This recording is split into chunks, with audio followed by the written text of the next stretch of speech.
Morgantown, West Virginia, 2005.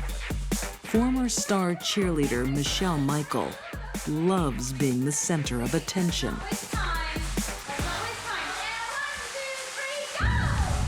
Michelle Michael is a very narcissistic person. For the narcissist, life is all about them and how do they look to the outside world. Everything had to be perfect, but it wasn't. Okay, cut. Claire, that wheel needs to go along that line. That was silly ride. 28-year-old Michelle is married, but she's looking for a new man. She wants a richer one. Michelle Michael's standard of morals was very lax. She slept with a lot of people during her life. At the hospital where she works as a nurse, Michelle has her sights fixed on a handsome young doctor. Give me a J, give me an I, give me an M, give me an M, give me a Y. Jimmy Michael. Jimmy!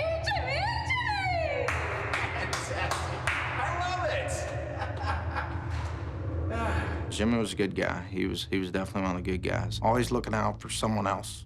Always wanting to help. But it's not just Jimmy's charm and good looks that Michelle is attracted to. She was attracted to his ability to make money. With Jimmy on her arm, Michelle knows she'll be the envy of Morgantown. So, do you play football yourself? And for Jimmy, Michelle is his dream come true. I thought so. You have a very good physique. Jimmy had a thing for cheerleaders, and Michelle Michael was probably his perfect girl. So what do I need to do to get another cheer?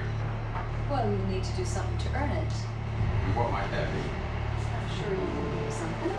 Michelle knows how to get what she wants, Sure, I think of something. and it doesn't take her long. Pretty soon, there was a lot of rumors going on around the hospital that they were having some kind of affair. Michelle dumps her husband and begins her new life with Jimmy.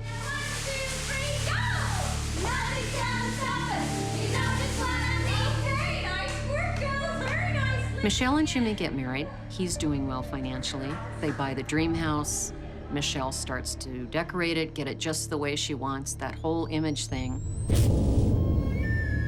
Image was everything to Michelle. Michelle and Jimmy look like the perfect married couple for now. Hello, Philippa. After they'd been married a couple of years, Jimmy decided he wanted to start his own business. Jimmy leaves his job at the hospital to open a private practice. Well, your eyes are sparkling. It's something he's wanted to do for years, and he puts his all into the new venture. And I'll see you tomorrow. But according to author John Glatt, Michelle wasn't so enthusiastic. He wasn't making the money that he was making before because he was kind of growing the business. And Michelle became very unhappy about that. Well, look, he's not the most skilled kid on the farm. And it's not just the money. With Jimmy focused on his new business, Michelle is no longer the center of attention. What's that you're drinking there, Bob? Scotch. In a Jim Beam glass. Man, he's Scotch. And she shows her unhappiness by openly flirting in front of him.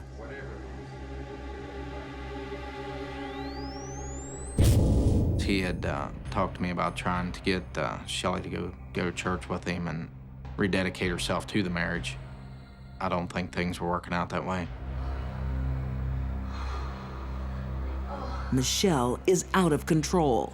As soon as Jimmy's back is turned, she starts an affair with one of his employees. And she does it in their marital bed. I think he had tried.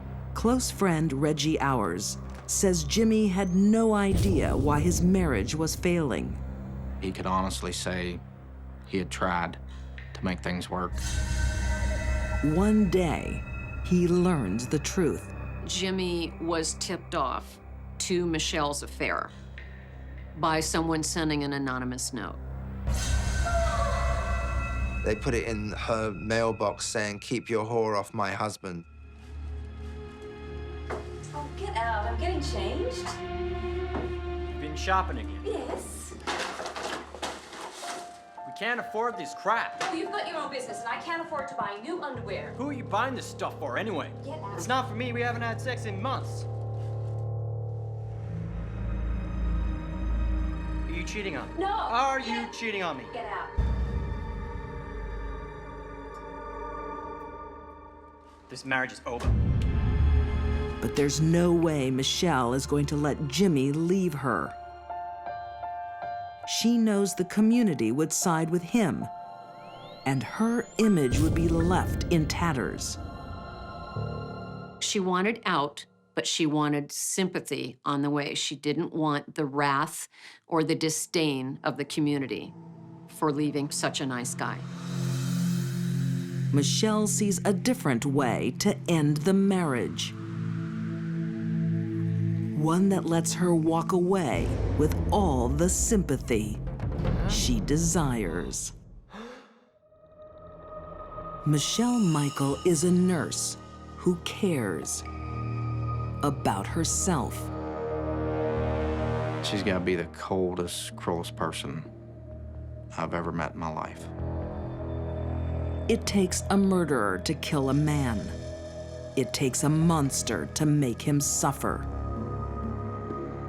In her role as a nurse, Michelle had access to and knowledge of a variety of drugs that could be used to save lives.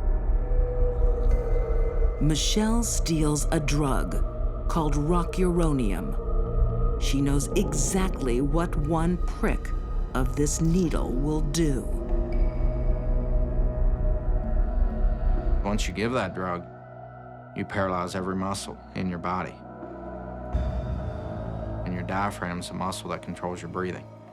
So the diaphragm stops working, you stop breathing.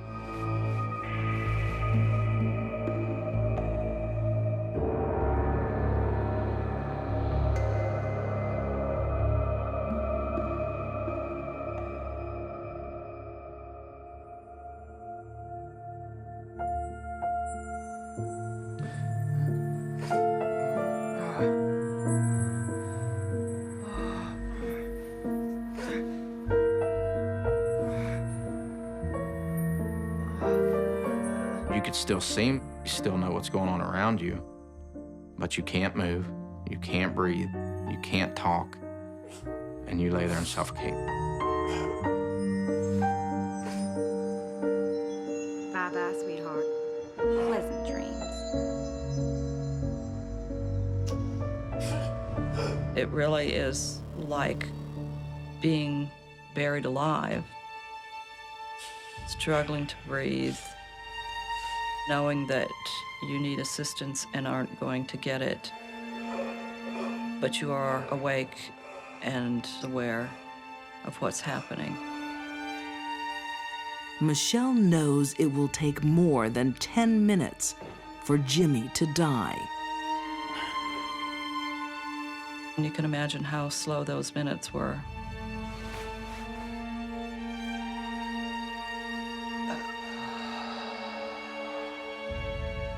Michelle leaves her husband to suffer a slow, lonely, and agonizing death.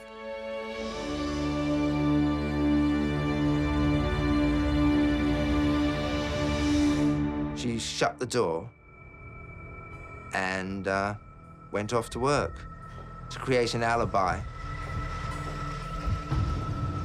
When Shelley got to work, she seemed to be making a big point out of letting people know that she was there. Her alibi established, Michelle puts the next stage of her plan into action. She leaves work, gets in her car, drives home, and sets the house on fire, goes back to work, and waits. Michelle tries to act normal as she waits anxiously for the fire department to call. About 10:30, there's a call that her house is on fire And she makes a big scene and she screams, my husband, and she drives off to the house, which is already burning. Michelle arrives home to a dramatic scene, ready to play her part. I live here. Where's my husband? But she doesn't quite pull it off. Witnesses are confused by her behavior. Her reactions and just her general demeanor were unusual and odd to them and did not portray a sense of loss and distress that you would normally expect. And inside, fire investigators are also confused. Something's not right. The body was in a strange position. It was like a little baby, like it had gone to sleep. It wasn't like he'd fought his way out or tried to fight his way out of a fire, which made people suspicious. How can he not get out of a bedroom? How can he not move 10 feet to get out of a fire? Jimmy's body is burned beyond recognition. Amazingly, an autopsy can still be carried out. A few days later, the horrifying truth is revealed. Jim Michael was dead before the fire started because there was no soot in his lungs. There was nothing in his airways that would have shown that he was breathing in smoke. Forensic examiners don't find smoke, but they do find a smoking gun. Rock uranium. Jimmy's dad had called me up. He had gotten a copy of the autopsy report. He said, what is rock uranium? My heart sank. How do you tell a parent, someone that loved their kid as much as they did, that their son was paralyzed and laid there and suffocated? Michelle Michael is now the prime suspect. Police know she has access to rock uranium. And they have security camera footage of her leaving the hospital to set the fire. I never left the hospital grounds. Well, that's not what your neighbor says. Michelle denies everything. We have an eyewitness who saw you leave the house and drive away. You're gonna tell me she's lying like the security cameras? She must be. I never left the hospital grounds.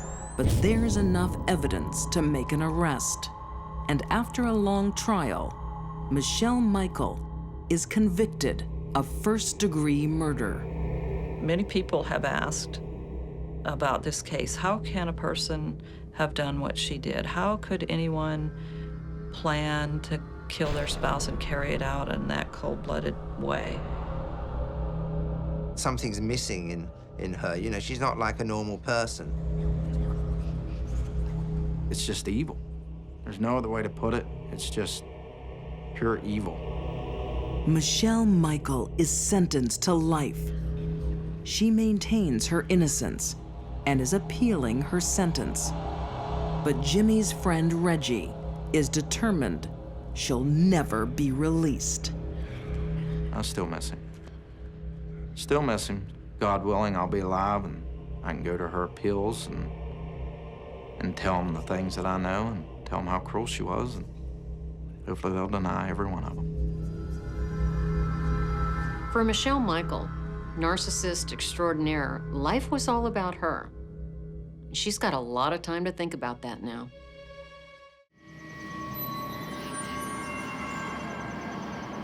When love goes wrong, there's always casualties.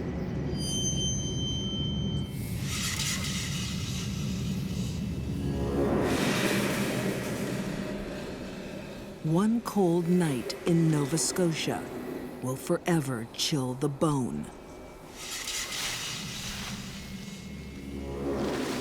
I'm just here to reach out to my daughter, Carissa.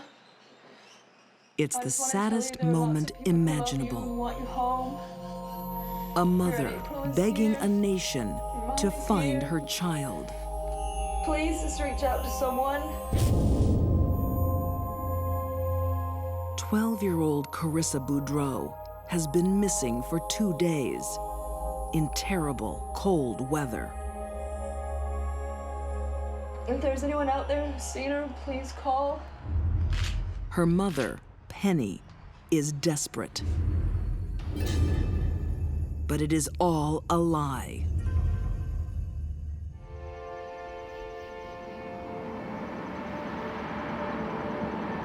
What the community doesn't see is an angry mother constantly at odds with her daughter.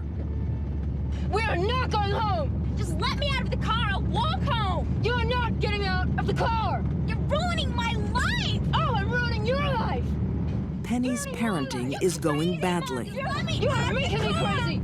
You are pushing me! Oh my God! Just let me out of the car! When her 12-year-old daughter would be upset, screaming and yelling, as 12-year-old girls are prone to do, Penny got right there with her. Mom, I want to go home! You keep pushing me, I tell you! Acting like another 12-year-old, screaming and yelling. Stop screaming at me! You're just keep pushing me! I hate you, I hate you, I hate you! But on this cold night, the arguments will stop.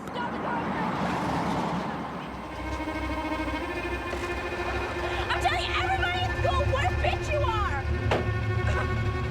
Carissa got out of the car, and Penny tackled her. You're a psycho! She would have attempted to gasp for air, at the same time looking into the eyes of her mother.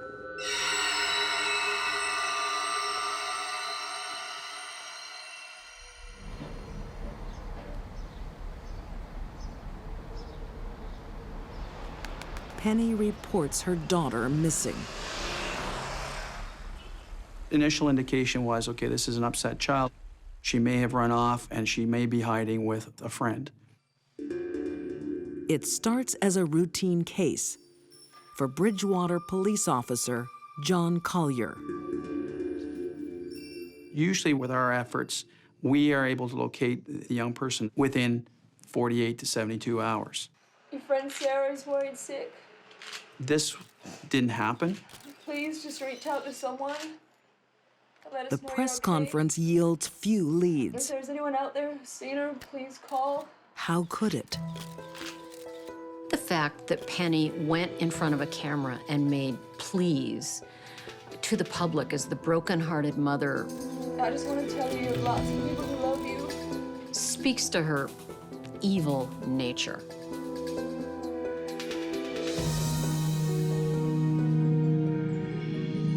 Two weeks later, Carissa's body is found. Where and how her mother left her.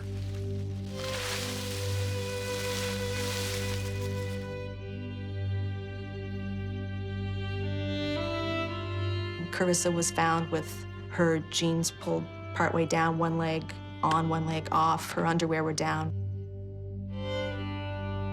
She didn't think the body would be found for quite some time, and she believed that people would think that Carissa had been sexually assaulted, and that would aid her case.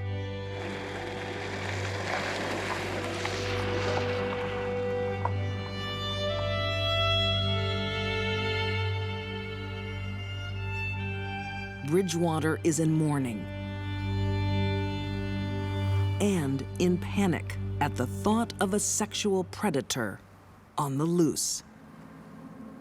This is a community that had not experienced any kind of crime like this, or a disappearance like this. There was that, who did this? Are they living amongst us? And is it going to happen again?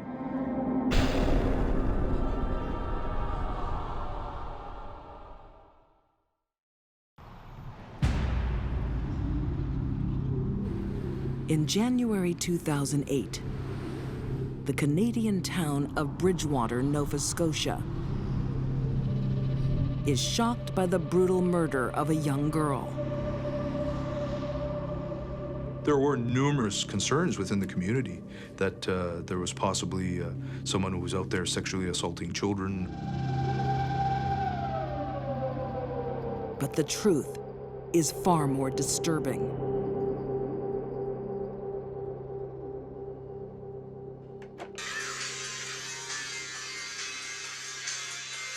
Look at myself in a state of fright. The victim, Carissa Boudreau, was like any other 12-year-old. And so is her mother. What the hell have you been saying about me at school? You better not have broken my stereo! Answer the question! I don't Penny's extreme immaturity is highlighted by the fact that when her daughter would be upset and maybe screaming and yelling, Mother, I hate you! Well, I hate you! Penny, rather than acting like the adult, would start screaming and yelling also. Little brat, you better tell me what you said! The barrier! Oh, get out of my room! Her boyfriend, Stay here. Vernon McCumber, is tired of the constant arguing. Well, that was real constructive, wasn't it? Don't you start. I'm supposed to stay here and put up with all this crap? Well, I had enough. I'm leaving. Vernon, don't say that. I'm serious. Either she goes or I go. He did not mean it by the way of ultimately you should murder her, but he meant that she either has to go back to her father or the relationship is over. Penny doesn't take any chances. To keep her lover, she murders her flesh and blood. How could you do that? I did this for her! How could you? It's a shocking choice that no one can imagine. Penny, talk to me. Until there is a surprising breakthrough. The neighbors of theirs actually overheard Penny Boudreau and Vernon McCumber arguing in their apartment. You gave me an ultimatum! I had nothing to do with this. You disgust me. Mr. McCumber, of course, making certain statements to the fact of, Penn, why did you do this? I did it for us! You said her or me! That's not what I meant, you crazy bitch! We were looking at potentially the mother and Vernon McCumber being involved in Carissa's death. Both are arrested on suspicion of murder. Although Vernon believes Penny is the murderer, he says nothing.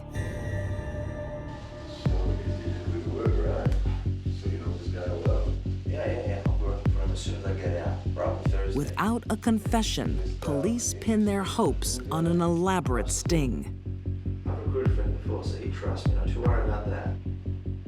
They had put the undercover operator in first with the boyfriend. No promises till he meets you, though, okay? Yeah, of course. Became confident of him. I'm definitely interested. Indicated to him that he was part of a cross-country crime organization originating out of Montreal, that they could possibly use his help in around this area.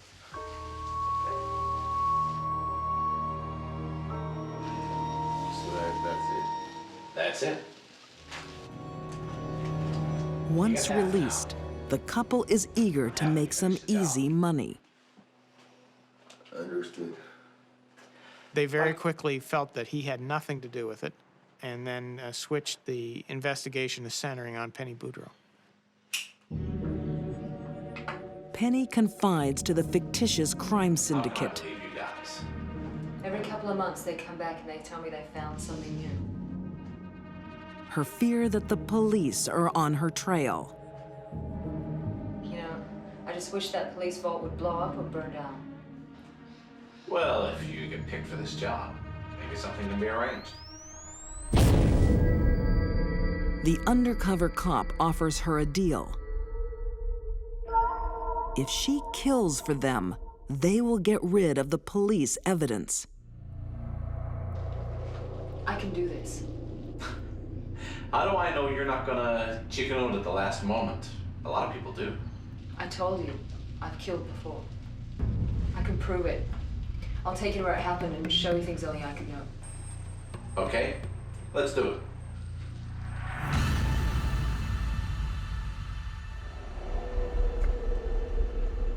Penny walks straight into the police trap. And before hidden cameras, reveals more than could be imagined. She reenacts her brutal crime.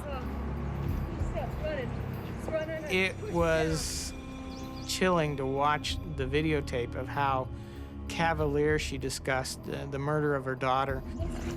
Hands behind her back. I had to get my knee on her just to hold him down. I got my twine. Just pulled it. She told the undercover operator she put the twine around her neck and strangled her daughter as she was staring her in the face. I don't really hold it down a bit. She wanted to talk about what she did. She was proud about what she did. Stronger than her. She didn't last too long. And too stupid to remain quiet about it. Okay. Penny Boudreau seals her own fate.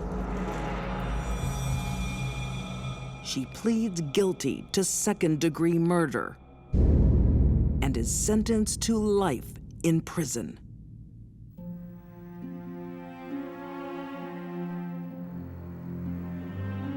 There were like 100 people there.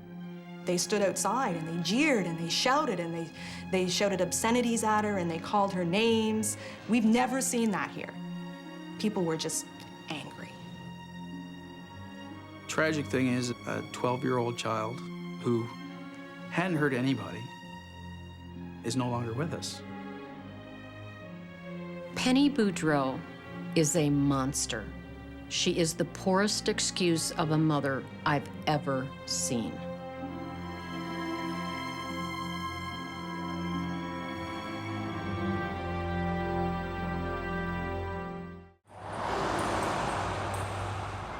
Adolescence is a time of change.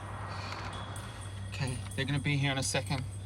A time to fight for independence You okay, Susanna?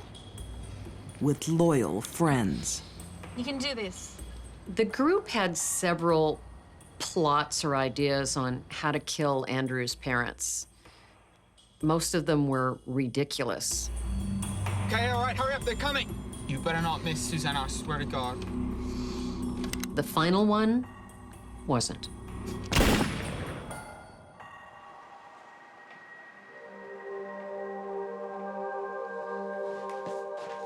Oh, this is disgusting. No wonder we have cockroaches. You can't let it build up like this, Susanna. In Mansfield, Texas, Susanna Toledano is an awkward, shy 19-year-old. It's the least you could do. She only has one friend in the world, Okay. Chelsea Richardson. I'll do them now. Thanks, hon. Look, I don't mean to be a bossy boots or anything, but fair is fair, you know? You're right. Susanna was living at Chelsea's house because she and her mother did not get along. She and Chelsea had become fast friends when Susanna moved down from Illinois to Texas. Susanna felt obligated to Chelsea. Susanna was shy, and there she had a friend who would help her and be with her and make it so she wasn't so lonely. Author Stella Sands says Susanna found the support she couldn't get from her family. But her new best friend isn't as generous as she appears. It seemed that Chelsea always chose people she could manipulate. She liked to be in control, and she chose people who she could control. One person called her a master manipulator. Whatever she wanted, she would somehow get. Chelsea desires an easier life, like that of her boyfriend, Andrew Walmsley. Who wants a brownie? No. Oh, nice one. Andrew lived in Walnut Estates, which is a very fancy place of two-story homes, brick and stone, and he had everything that he ever wanted as a kid.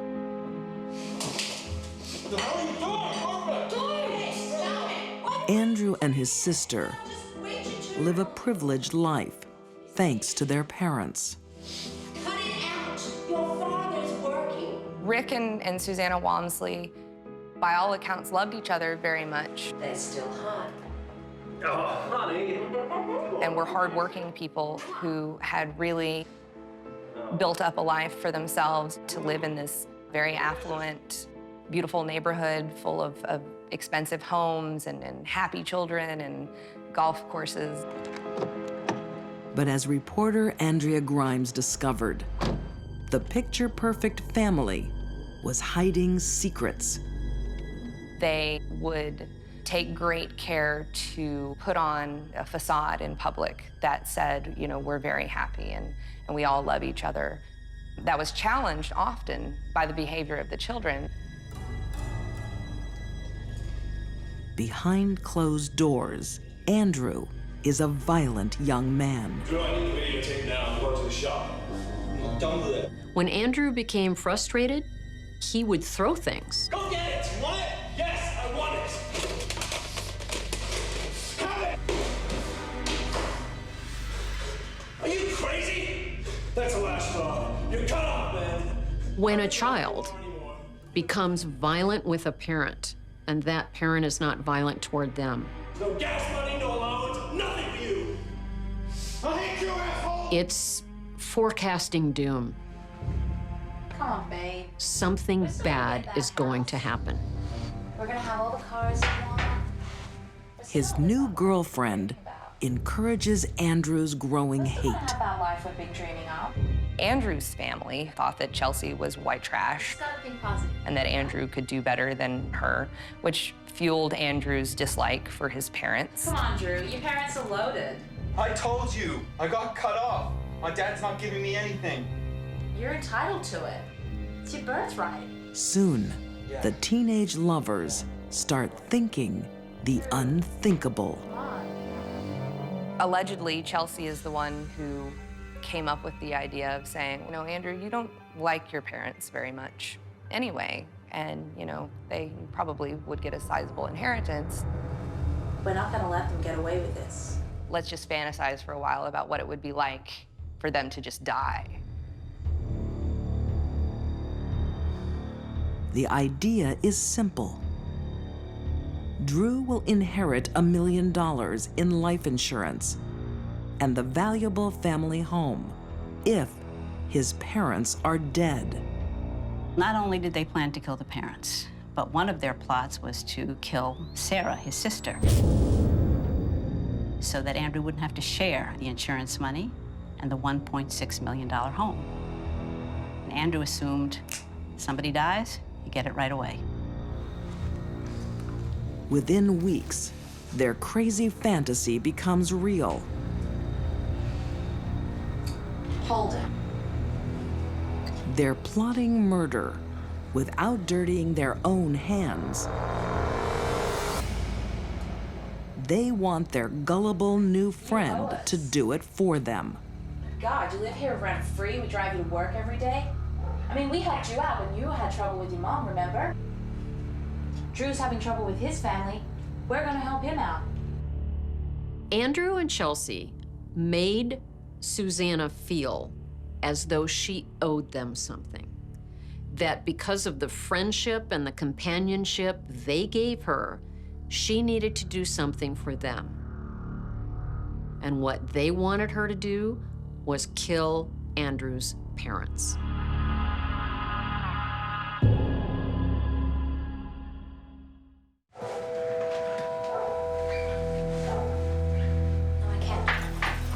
Come on, Susanna. You're my best friend. I need you. Chelsea Richardson likes to get her own way. In 2003, that means persuading her best friend, Susanna Toledano, to kill her boyfriend's parents. Susanna had a very low opinion of herself. If somebody asked her to sell the most Girl Scout cookies on the block, she would do that. If somebody asked her to murder someone, she would do that. So where is this restaurant? Somewhere down here on the left somewhere, she said. Okay. I'm hungry. How about you guys? Yeah. The Walmsleys are rich. Their disgruntled son Andrew and his new girlfriend, Chelsea, want their money now.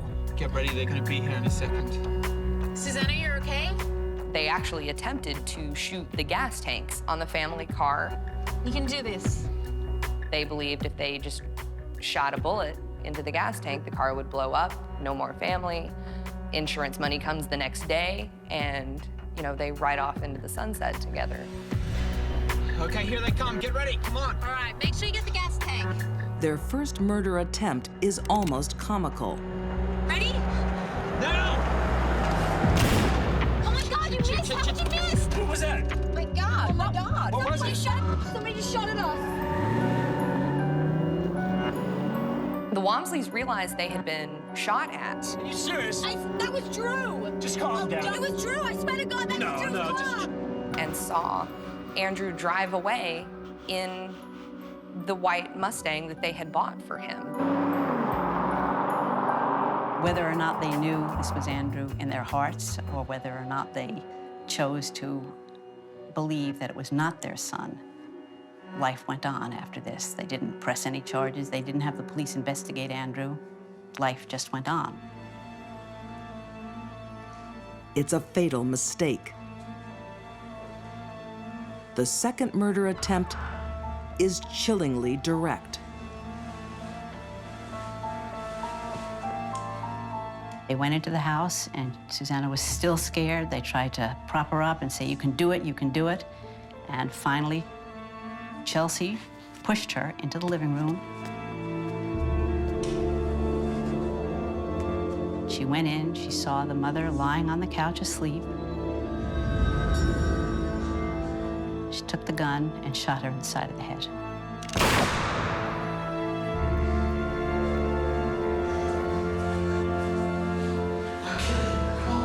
The husband heard the sound. He was in the bedroom. Who the hell are you? She shot at him several times.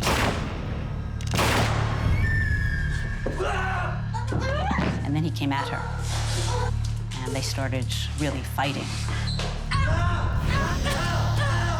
So that's when Chelsea brought out the knives.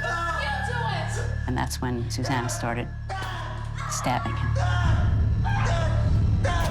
And stabbed him some 21 times. Susanna, go and save Andrew's mom, now! The mother died immediately from a gunshot to the head. But Chelsea told Susanna to go back and make sure she's dead. Susanna knifed her 18 times.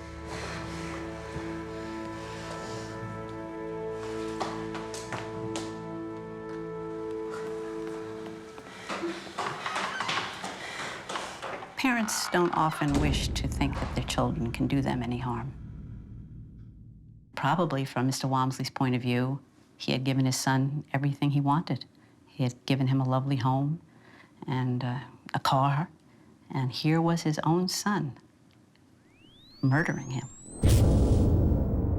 Nobody has come up with another motivation for this besides pure greed. Here are two wonderful people dead, and who gets what out of this? Well, money. That's all. Sarah Wamsley is lucky she isn't home. But she is deeply suspicious and files papers to block her brother's inheritance, accusing him of murdering their parents.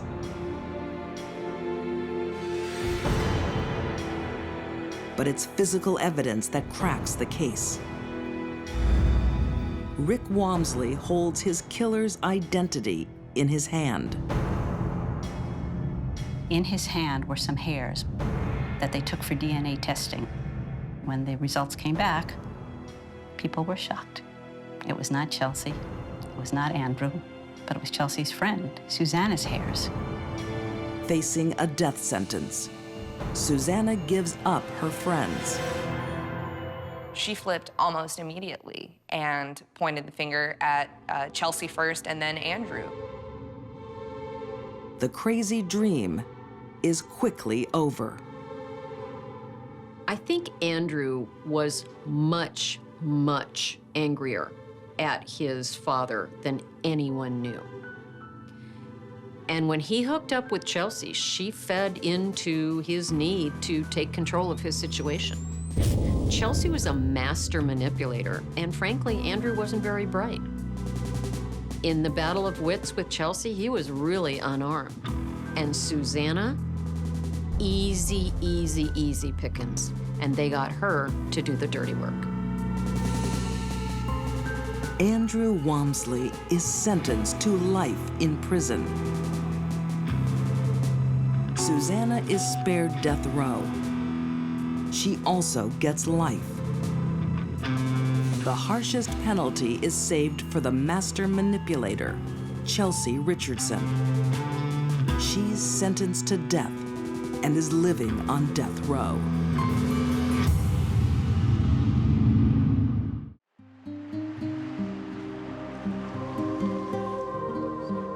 In Queensland, Australia, the sleepy town of Noosa is laid back and carefree. The ideal place to raise a family.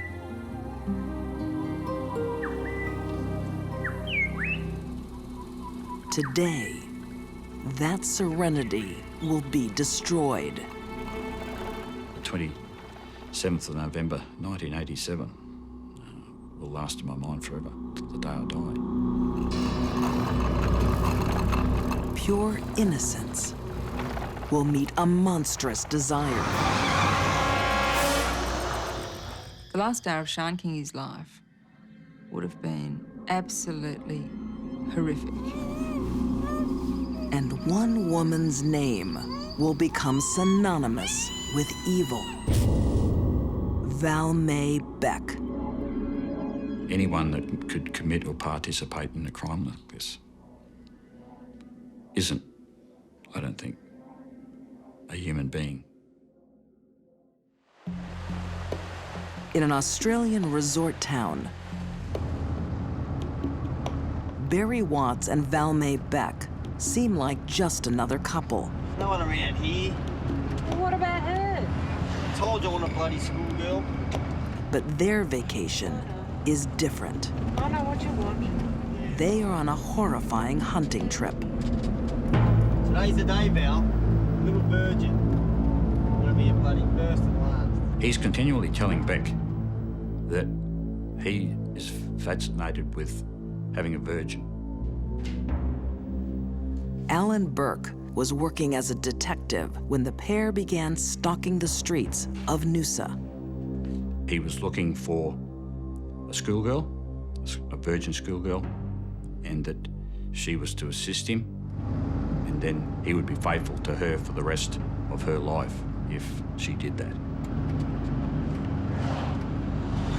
Like her? Val May Beck doesn't flinch at her husband's appalling request. She will please him, even if it takes her to the depths of depravity. I describe the relationship between Beck and Watts as a relationship that was born in hell. Had they not met, this may not have happened. There's a couple of pots there. It's hard to say how a woman gets to a point of doing something horrible to a young girl because her husband wants her to. It takes years. It's not something that happens over a short amount of time. And the core personality of dependence has to be there to begin with. Val May Beck began her life at the bottom. She was in trouble virtually from when she was old enough to get into trouble. Mainly for petty offences, stealing, breaking and entering, things like that. Author Paul B. Kidd says she never made it out of the criminal underworld. And just when she thought she couldn't get any lower, she met Barry Gordon Watts. Skinny little rat-like runt of a thing who'd spent all of his life getting in and out of trouble with the police. We need to make some money. Why'd you have your fat ass in the Don't you bloody talk to me like that. They were a very, very good pair. Barry Watts is much more than just another small-time villain.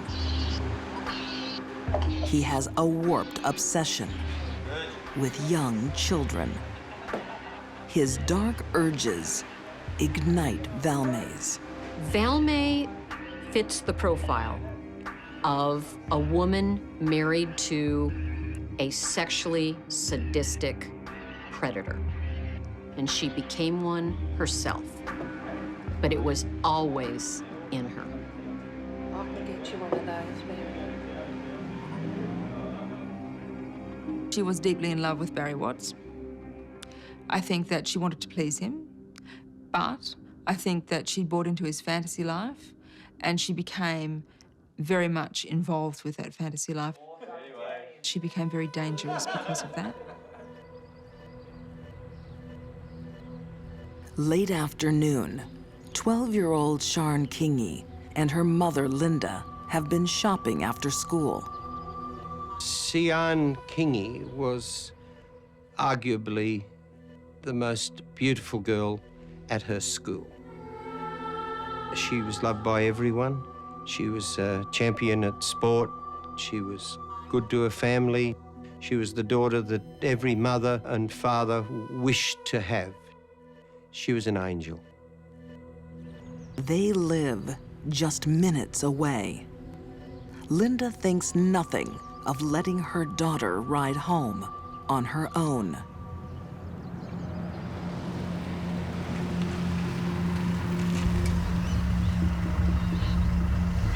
Barry Watts and Valmay Beck wait on the other side of the park.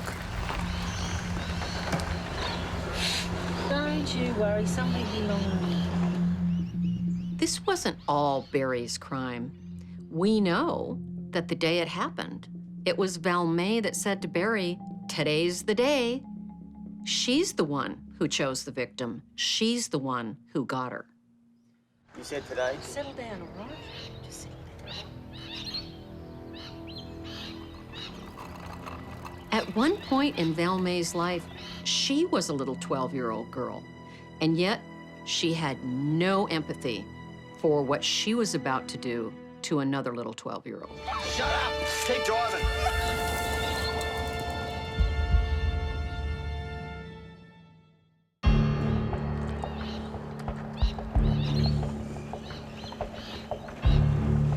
Riding home after school, 12-year-old Sian Kingi is the picture of childhood innocence. She's also the ideal fantasy of a married couple with terrible desires. Barry Watts and Valmay Beck.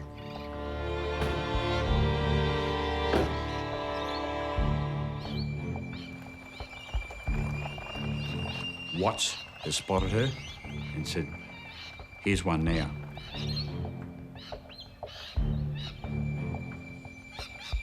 Sian doesn't normally talk to strangers. Excuse me? Yes? You haven't seen my little dog, have you? No, I haven't seen But this homely woman seems harmless. I'm not worried about her. You can be fine and everything. If you saw Beck in the street, you would think she was just another middle-aged woman, grandmother. You would never pass her off as a killer. Minutes later, her mother comes looking for her. Mom?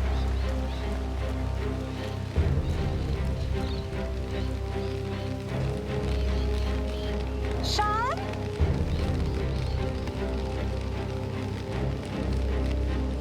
Something is very wrong.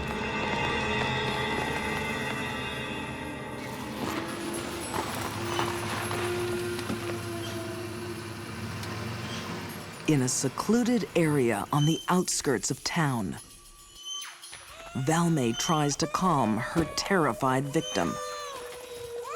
She did say in her interview that the little girl was whimpering, and she said to her that everything will be all right to calm the little girl down. Nothing's gonna happen to you. Nothing's gonna happen to you. Comforting a child is something Valmay is used to. Barry said she has children of her own. She's telling this child all the time, "Oh, just go along, you'll be all right, nothing will happen." So she's behaving she claims, in quite a maternal fashion to this child, which it makes the whole situation even worse. So it twists maternity inside out, makes it something totally perverted. Now Barry unleashes his most sadistic desires. She stood by while Watts has raped Sian and sodomised her. He initially tried to choke her. He stabbed her numerous times in the chest area. This is worse than animals. And she stood by and let it happen so that he would love her more. Do you think she's not evil? Valmay does more than help her husband. She shares his twisted passion. On Beck's word, they've celebrated the incident by having sex themselves. That's beyond me. You know, I just can't believe that a woman could do that. You know, it's beyond description. Valmay probably got as much of a thrill sexually and psychologically out of this crime as Barry did. 1 week later, Sian's mutilated body is discovered. A community is shattered.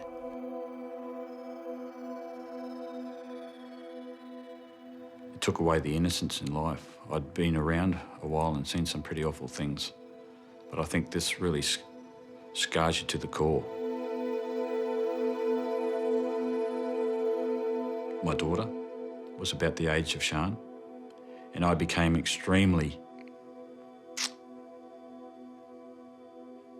possessive of her in relation to her going anywhere by herself. In the aftermath of such a savage sex crime, police believe they're hunting a man. Didn't really enter into our heads that a female could be responsible for this as well. Very rarely do you get an occasion where you have the wife freely participating to assist the husband in such an horrific crime like this. One clue turns the investigation. In a small town, strange cars tend to be noticed. A local enters the police station with a hastily scrawled license plate number. So from that, I did searches, interstate searches, and came up with Valmay Beck. When the pair are finally arrested, Valmay makes a cold-hearted confession. She showed no emotion at all. Not a tear was shed. Found guilty of murder, Valmay Beck and Barry Watts are given life sentences. In 2008, the heart that held no compassion for a child gives out. Valmay Beck dies in prison. Sian Kingi would have been turning 31. People put on this earth to do something positive and leave it that way. She's come onto this earth, and the only thing she's done is, in her life, is killed a little innocent girl. That's her contribution to society. And as such, when I saw her die, I had no regret.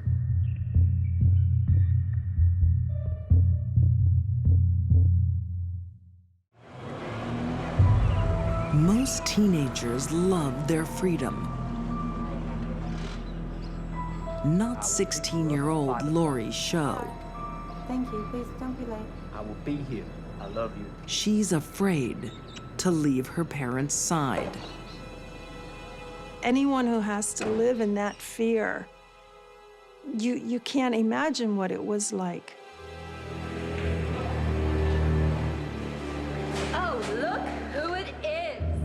In Lancaster, Pennsylvania, in 1991, Lori Show is stalked, threatened, and assaulted by another teenager. Do you know you have a whore as a daughter?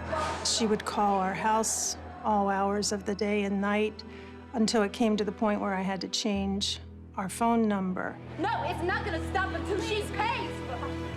Lori's mom, Hazel, is also a target for Lisa Michelle Lambert. Call the police. She would confront me, screaming and yelling that my daughter had wrecked her life. It was scary. I'm an adult, and that girl scared me.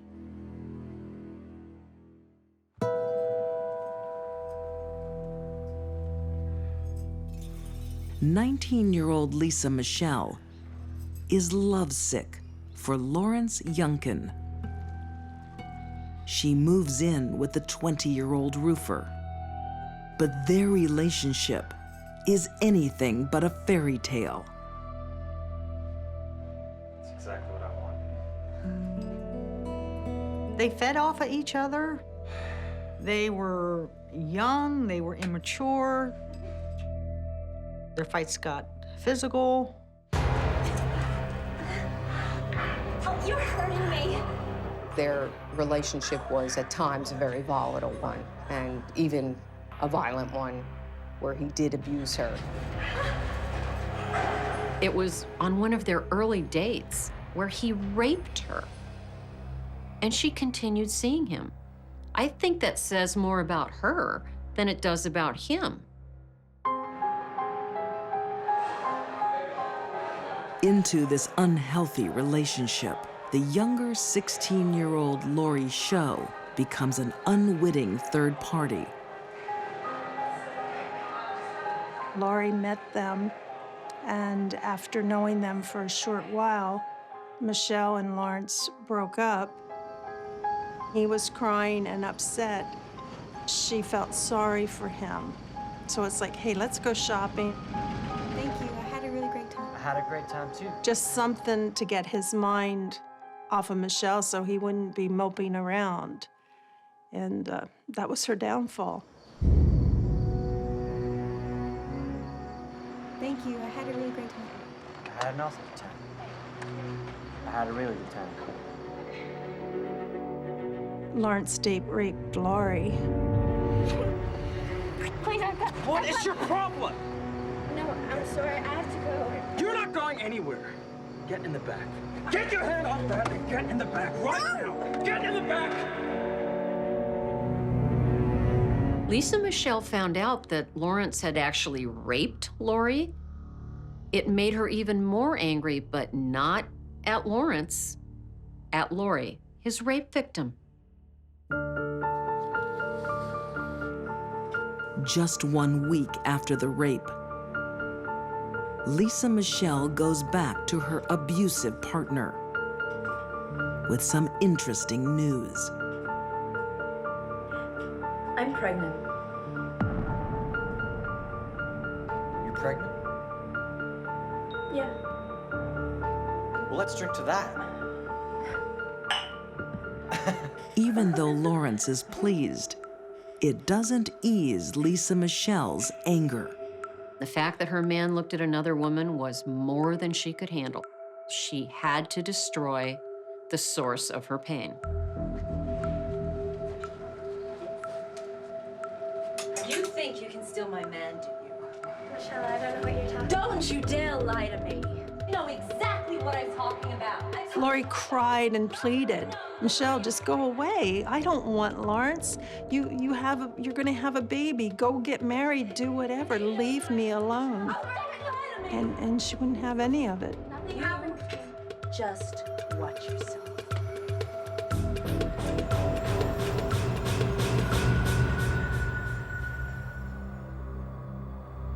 Only one thing will bring this bitter feud to an end. Lori Show's life is in turmoil. A casual night out has led to rape, and she's being stalked by her attacker's pregnant girlfriend. Her parents rarely leave her alone, even in a public place. She is in danger.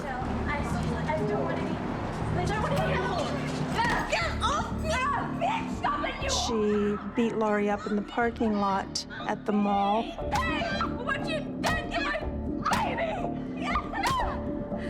Laurie wouldn't defend herself because Michelle was pregnant and she was afraid of hurting the baby.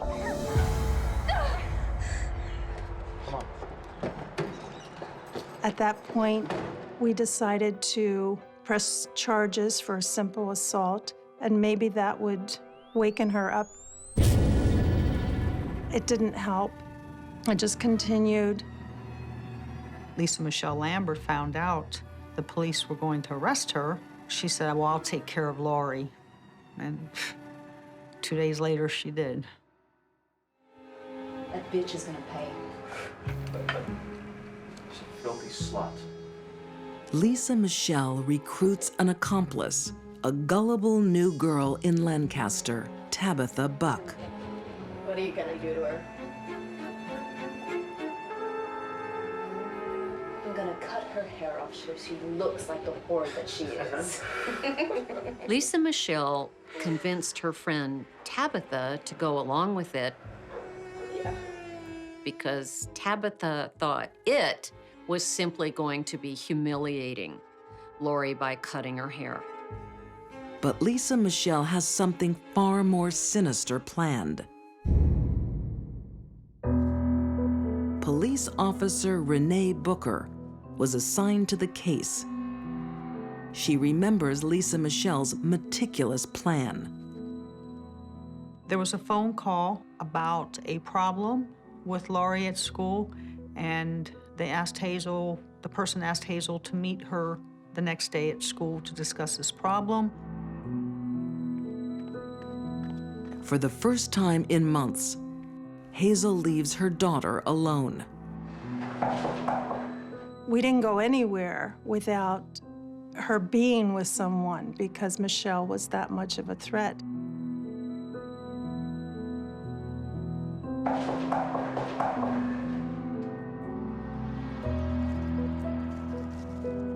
With Hazel out of the apartment, Lisa Michelle strikes. Lawrence Youngkin drove his girlfriend Lisa Michelle Lambert and Tabitha Buck to the condominiums. Tabitha went up first, and Lisa Michelle was nearby. Hey, is Hazel home? No, she's not. I'm sorry.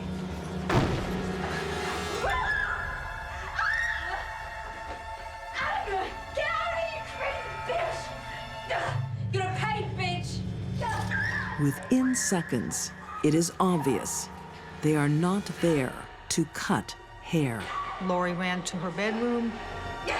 Help me! The suspects followed. Stop it, you have my baby! And Laurie struggled. Tabitha Buck's participation was that she held down Laurie's legs. Laurie had numerous wounds on her body. Her lung was punctured, and her throat was slashed.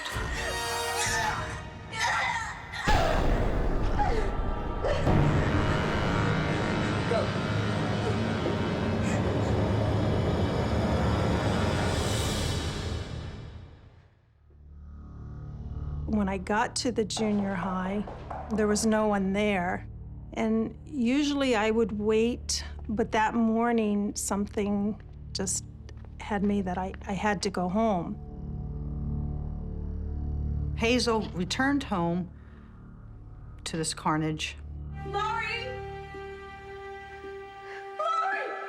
I screamed for someone to call 911, and I went to her side.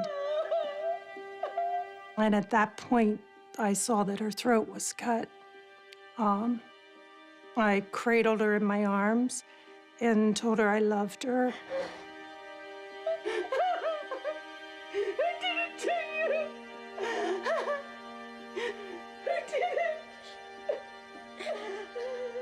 she was able to whisper to me that Michelle did it, Michelle did it.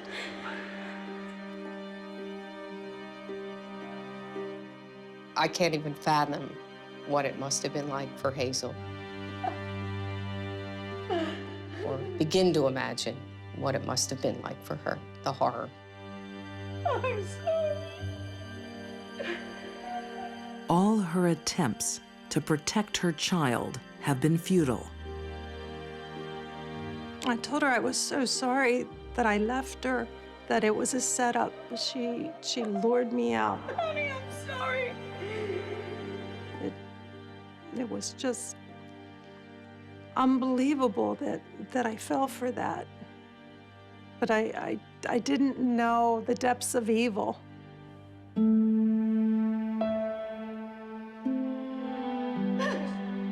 The only thing is that I got home in time to talk to her, that I got home to tell her I loved her, and she did nothing wrong. I don't know where I'd be today if I hadn't had that chance. It made all the difference.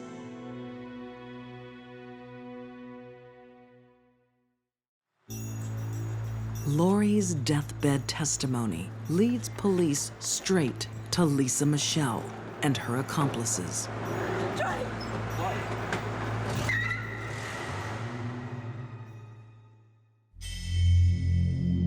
That was a very organized act to get the protector of her victim out of the way, and she succeeded.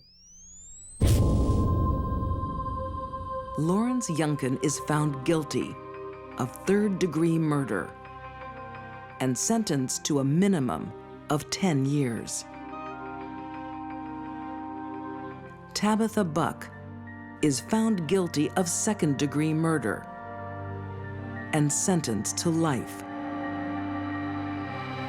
You got the sense that she was remorseful and very sorry for all that had transpired and seemed somewhat confused as to how maybe it snowballed in the way that it did. While awaiting trial, Lisa Michelle gives birth to a baby girl. She is being raised by her grandparents. Having been found guilty of first-degree murder, Lisa Michelle Lambert will spend the rest of her life behind bars. I don't want to ever see her out. I would be in fear of my life if she was ever released. If Lisa Michelle were released and she were less than 85 years old, some woman somewhere around her would be in danger.